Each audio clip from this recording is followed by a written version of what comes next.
وروحي أحرفي ولساني عربية حسبي. الحمد لله تعالى الذي علم القرآن خلق الإنسان علمه البيان.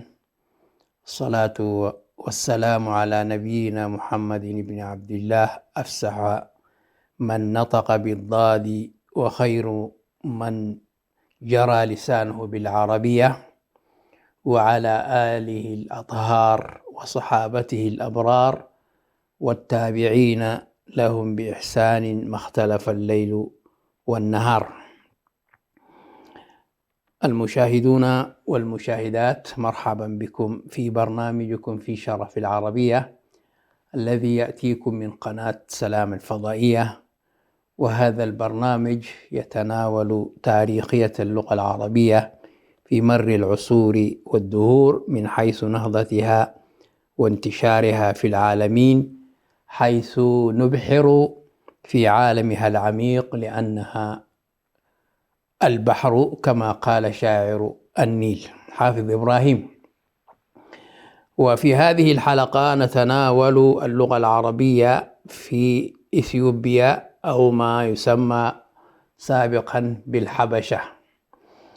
وعنوان الحلقة اللغة العربية في إثيوبيا تاريخ من الانتشار والصمود. وكما قلنا إثيوبيا هو اسم حديث أطلق عليها لأنها كانت تسمى بمملكة الحبشة، والحبشة نسبة لقبيلة عربية اسمها حبشة العربية اليزية الحميرية التي هاجرت إلى شرق أفريقيا واستوطنت في هذه المنطقة، وكانت لها حضارة وكانت لها ثقافة، فنشرت اللغة العربية في هذه المناطق، وهذا قبل الإسلام. يقول الدكتور عمر ابن عبد الفتاح: إثيوبيا من الدول التي تتعدد فيها اللغات واللهجات، ويتراوح عدد اللغات الوطنية بها ما بين 70 إلى 80 لغة أو اللهجات. ومن بين هذه اللغات هنالك 4 أو 5 لغات ذات أهمية كبيرة، وهذه اللغات تنال أهميتها إما بسبب عدد متحدثيها كلغة وإما بسبب أهميتها السياسية والثقافية والدينية، وإما بسبب حجم استخدامها كلغة ثانية. وتأتي اللغة الأمهرية في مقدمة هذه اللغات، وهي لغة سامية حميرية جعزية، فهي اللغة الرسمية لدولة إثيوبيا حاليا، وهي لغة الإدارة والمصالح الحكومية، كما تستخدم في المدارس الحكومية وخاصة في مراحلها الأولى، وتصدر بها غالبية الصحف في إثيوبيا. وتعد اللغة الأمهرية اللغة الأم لما يقرب من 10 إلى 12 مليون نسمة، وهم قبيلة الأمهرة.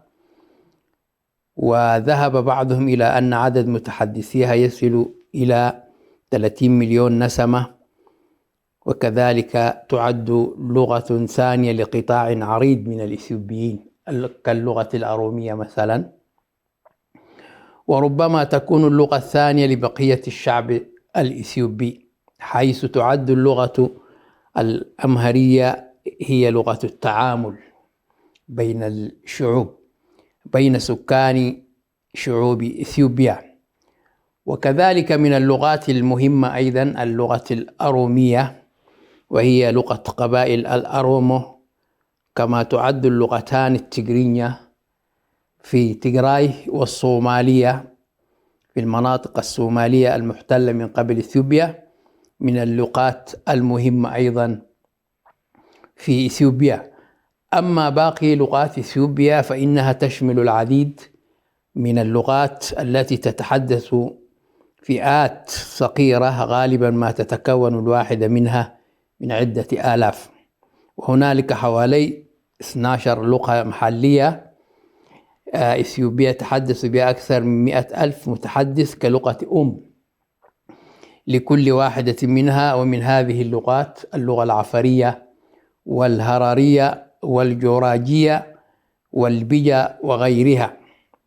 بالإضافة للغة المحلية الإثيوبية هنالك عدة لغات أجنبية ذات أهمية ومكانة خاصة في إثيوبيا. وتأتي اللغة الإنجليزية التي فرضها الاستعمار الإنجليزي على رأس هذه اللغات من حيث الأهمية. فعلى الرغم من العدد القليل التي يتحدث بها كلغة في إثيوبيا فإنها تتمتع بمكانة كبيرة لأنها لغة الدراسة ولغة التفكير، حيث تعد اللغة الرسمية الثانية لإثيوبيا بعد الأمهرية، فهي لغة التعليم في المدارس الثانوية الحكومية وفي التعليم الجامعي، كما أن لها أهمية كبيرة في مجال التجارة والاتصالات الدولية، أي كانت تكتب باللغة الإنجليزية وما زالت.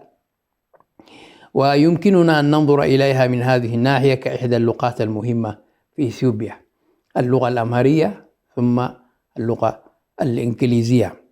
كذلك تتمتع اللغة الإيطالية بأهمية ما في إثيوبيا، فقد دخلت إثيوبيا منذ ما يقرب من قرن من الزمان. هو يقصد إثيوبيا التي كانت محتلة إريتريا في ذلك الوقت، لأن الاحتلال الإيطالي كان لإثيوبيا في إريتريا واستعملت في عدة مجالات مهمة، فقد صارت لغة وطنية لعدد من الإيطاليين الذين استقروا في إثيوبيا واستوطنوا بها، يقصد أريتريا، ولغة ثانية لعدد من الإثيوبيين كذلك. ثم تم استعمالها لغة التعامل في مجال العمل والصناعة. أما اللغة العربية فإنها تتمتع بمكانة متميزة على الخريطة اللغوية لإثيوبيا، فقد استقرت اللغة العربية في إثيوبيا منذ وقت طويل قبل الإسلام، وانتشرت بينهم انتشارا كبيرا. الخلفية التاريخية لانتشار اللغة العربية في إثيوبيا: مرت اللغة العربية بمرحلتين أساسيتين من الانتشار في إثيوبيا. المرحلة الأولى هي مرحلة التهيؤ، وتشمل الفترة السابقة لظهور الإسلام حتى بدأ انتشاره الحقيقي في الحبشة. والمرحلة الثانية هي مرحلة الازدهار، وهي الفترة التي بلغ الإسلام فيها أوج ازدهاره وانتشاره، وشهدت الحبشة قيام ممالك إسلامية بها. وهذه المرحلة شهدت ازدهارا حقيقيا للغة العربية في إثيوبيا. أولا، مرحلة التهيؤ. عرفت اللغة العربية طريقها إلى الحبشة منذ فترة بعيدة، فالجوار الجغرافي بين شبه الجزيرة العربية والحبشة أدى إلى قيام علاقات متعددة بين الجانبين، لأنه هي قريبة على في شرق إفريقيا وغرب البحر الأحمر، فهي تواجه اليمن والجزيرة العربية. وقد ساعد على ذلك أن الفاصل بينهما هو البحر الأحمر، بحر الغلزم، هذا هو الفاصل بين الجزيرة العربية ودولة الحبشة أو مملكة الحبشة، والذي تضيق شواطئه وتتقارب وتكاد يلامس بعضها بعضا من عند مضيق باب المندب. وقد تبادل الجانبان العلاقات التجارية والسياسية وهجرات متبادلة بينهما، مما أحدث نوعا من التأثير والتأثر. الحبشة هم أصلا قبائل جاءت من اليمن واستقرت في هذه المنطقة، وكان لها علاقات مع اليمن أو الجزيرة العربية، سواء كانت تجارية أو سياسية أو ثقافية. فقد هاجرت بعض القبائل العربية إلى الحبشة وأثرت فيها أيما تأثير، حيث كان هؤلاء المهاجرون أكثر تقدما ورقيا من أهل البلاد الأصليين، لأنهم جاءوا من اليمن. اليمن كانت لها حضارة السبئية، مأرب، سد مأرب، وبعد انهيار هذا السد انتشر الشعب اليمني أو الشعب السبئي إلى مشارق الأرض ومغاربها، ومن ضمنها كانت إلى شرق إفريقيا، فأثروا في المناطق التي نزلوا بها، حتى أن اسم الحبشة ذاته مأخوذ من اسم إحدى هذه القبائل العربية المهاجرة إلى الحبشة، والتي تسمى حبشة أو حبشات.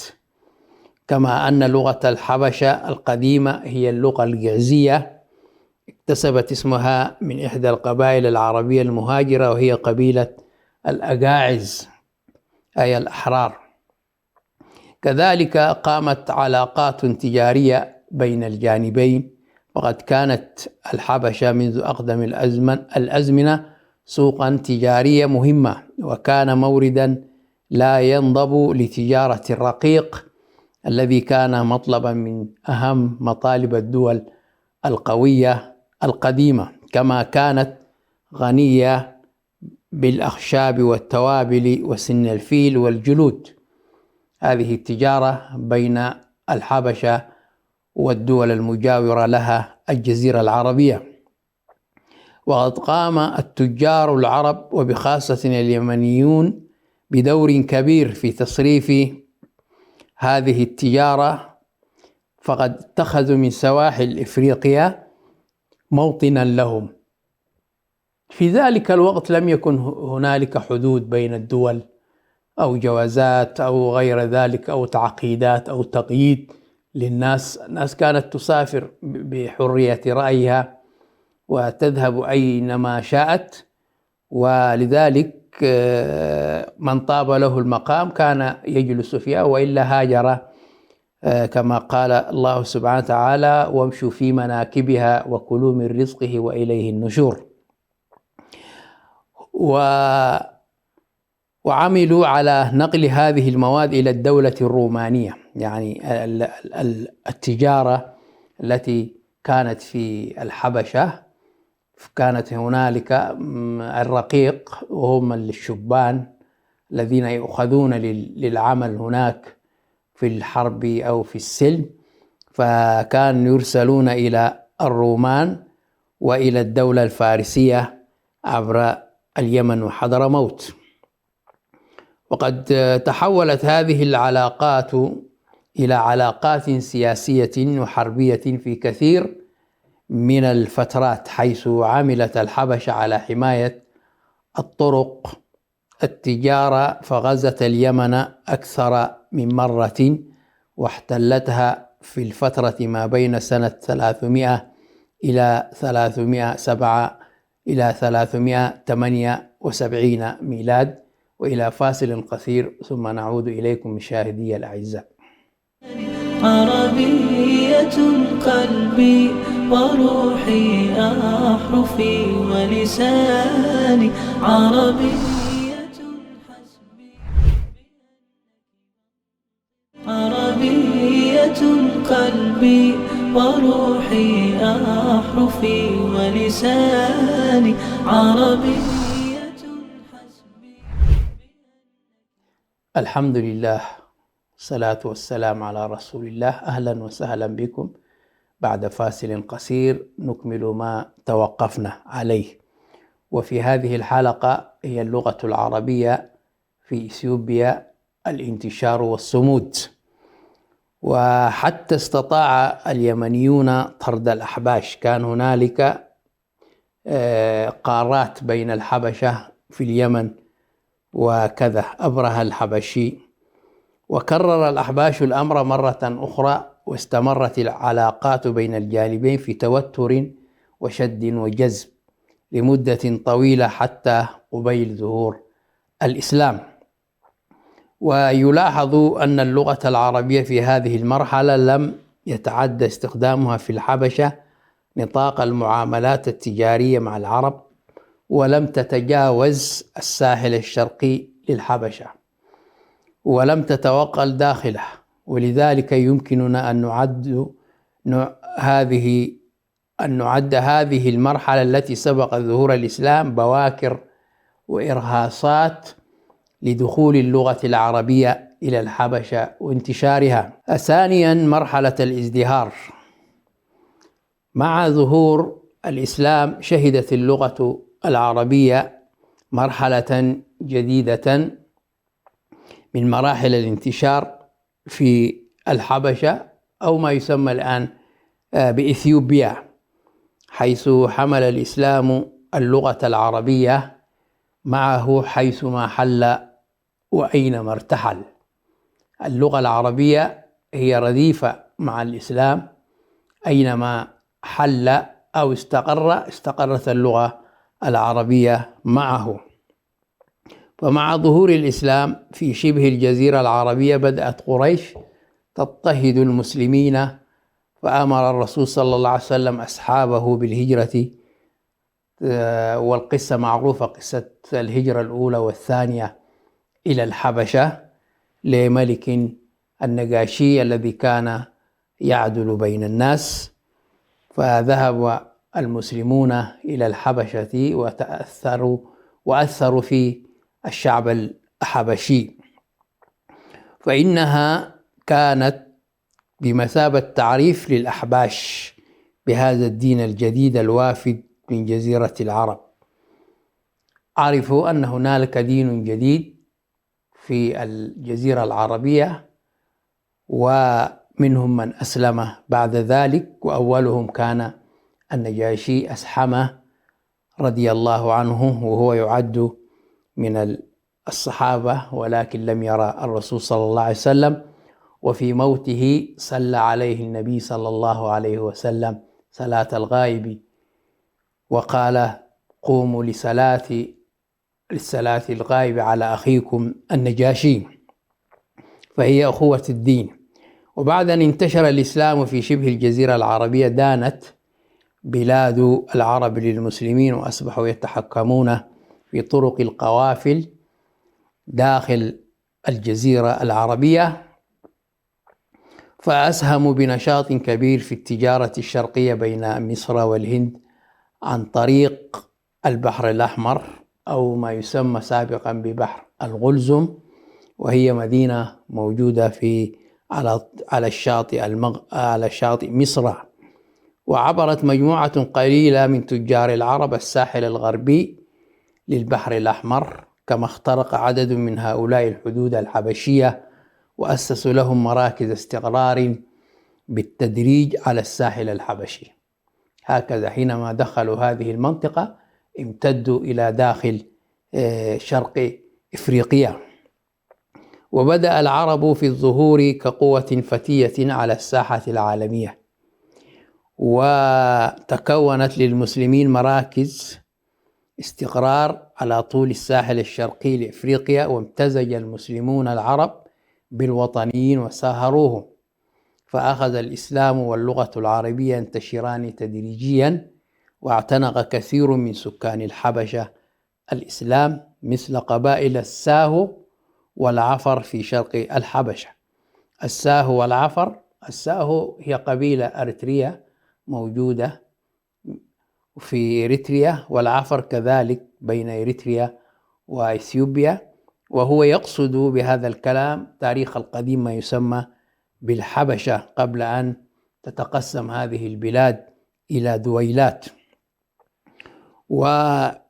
والسيدام وشوى في جنوبها، كما تأثرت به أيضا القبائل الصومالية، ودخل كثير من البجة في الإسلام. وكان كلما انتشر الإسلام في مكان أسرع إليه الفقهاء والعلماء، فأقاموا الكتاتيب لتعليم وتحفيظ القرآن الكريم وتعليم اللغة العربية. كلما انتشر الإسلام ودخل في بلاد هنالك علماء وفقهاء كانوا ينشرون العلم في حفظ القرآن الكريم وتعليم اللغة العربية والفقه الإسلامي. وقد كان لهذه الحركة التعليمية أثر كبير في انتشار اللغة العربية بين هذه القبائل التي اعتنقت الإسلام.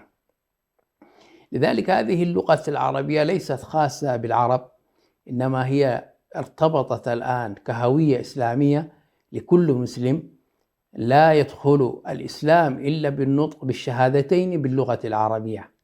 فإذا هذا دليل على أن اللغة العربية هي لغة الإسلام ولغة النبي صلى الله عليه وسلم، ولذلك لازم أن نهتم بها ونراعيها ونعلمها أبناءنا. وهكذا كما استخدم الأحباش اللغة العربية لغة تعامل مع تجار العرب المسلمين، كما استخدمت اللغة العربية لغة القرآن التي جعلها الإسلام لغة عالمية للتفاهم، لغة تعامل مشترك بين هذه القبائل، لأن كل قبيلة من هذه القبائل لها لغتها الخاصة بها وهذه من الآيات الله. واختلاف ألوانكم وألسنتكم إن في ذلك لآية. الله سبحانه وتعالى خلق هذه اللغات واللهجات في البشرية، وكل قوم له لغته، ولكن اللغة العربية هي المسيطرة لأنها لغة القرآن ولغة الإسلام، واللغة التي لا تفهمها القبائل الأخرى. فأضفت اللغة العربية على هذه القبائل نوعا من الوحدة الثقافية. يعني نجد مثلا الآن في إثيوبيا ما يقارب أكثر من 300 قبيلة لا تجمعهم إلا اللغة العربية، لأنه إذا أردت أن تخاطب كل قبيلة بلغتها لا تستطيع. لذلك كانت الوحدة الثقافية هي اللغة العربية في ذاك الزمان. بعد أن جاء الاستعمار الأوروبي أو الاحتلال الأوروبي حاصر اللغة العربية وجعل اللغة الأمهرية هي اللغة السائدة، ثم فرض لغته على الناس. ولم يتوقف انتشار اللغة العربية على الساحل الشرقي للحبشة فقط، بل امتد إلى داخل الحبشة نفسها، حيث حملها التجار العرب والدعاة والمعلمون إلى الداخل، وحملتها القبائل العربية المهاجرة والطرق الصوفية إلى أعماق الهضبة الحبشة. طبعا هذه الطرق الصوفية كان لها دور في نشر اللغة العربية والقرآن الكريم، ونقصد الطرق الصوفية التي كانت زاهدة في الدنيا وتنشر الإسلام، ليست تلك الطرق المنحرفة عن الدين الإسلامي الصحيح. وقد شهدت اللغة العربية مرحلة من الانتشار والازدهار الكبير، وقد ارتبط ذلك بالتوسع الإسلامي الكبير في الحبشة.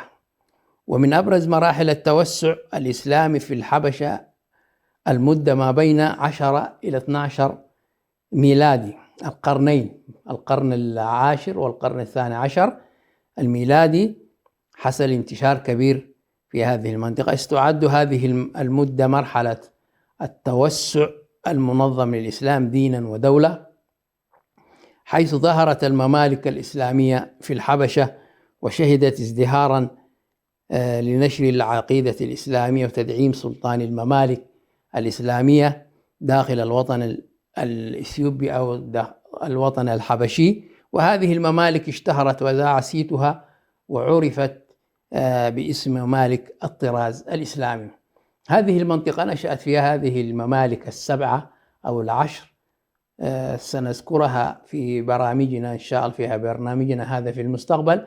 وهذه الممالك كان لها دور في نشر اللغة العربية والحفاظ على القرآن الكريم والسنة النبوية. وسميت بالطراز الإسلامي لأنها كانت تطرز الساحل الشرقي لإفريقيا بهذه الممالك الجميلة، وكان لها حضارة وكانت لها مكانة في العالم. ولكن للأسف الشديد هذا التاريخ محي وطمس ولم يوجد له أثر إلى الآن. وقد اتسم تكوين هذه الممالك بصفة عامة بالطابع السلمي التجاري، إذا امتلك المسلمون ناصية التجارة الداخلية والخارجية. وقد ارتبطت هذه الممالك بالعالم الإسلامي الخارجي عن طريق التجارة والحج. كانت هي الذين يأتون من غرب أفريقيا كانوا يأتون إلى شرق أفريقيا، ثم بعد ذلك يذهبون إلى مكة عبر البحر الأحمر. وكذلك انتقال طلاب العلم للدراسة في المدينة المنورة ودمشق والقاهرة. وقد اهتمت هذه الممالك بالتعليم الإسلامي، فأنشأت المدارس المختلفة لتحفيظ القرآن الكريم وتعليم اللغة العربية، بالإضافة إلى تدريس العلوم الإسلامية كالفقه والحديث والتفسير. اهتمت هذه الممالك الإسلامية بالشرائع الدينية وباللغة العربية، وهي من العوامل التي انتشرت بها اللغة العربية في هذه المنطقة. وقد انتشرت اللغة العربية في هذه الممالك بشكل كبير، فكان أهاليها يتكلمون اللغة العربية إلى جانب لغاتهم المحلية. كانت تجمعهم هذه اللغة العربية لأنهم كانوا مسلمون. فللأسف الشديد كما ذكرنا تاريخ هذه المنطقة لم يكن في متناول اليد، ولذلك نجد الناس لا يعرفون تاريخ هذه المنطقة إلا ما يحدث الآن في ما يسمى بإثيوبيا وهذه التقسيمات الإدارية والدولية. فكان أهل أوفات، وهي مملكة من ممالك الإسلامية مثلا، يتحدثون اللغة العربية إلى جانب لغاتهم الحبشية. كما ذكر أحد الكتاب أنه في أثناء زيارته لمدينة داردوا وجد أن اللغة العربية في هذه البلدة هي اللغة السائدة. إلى لقاء آخر، استودعكم الله، والسلام عليكم ورحمة الله وبركاته. عربية حسبي بأنك منطقي وبياني، عربية قلبي وروحي أحرفي ولساني، عربي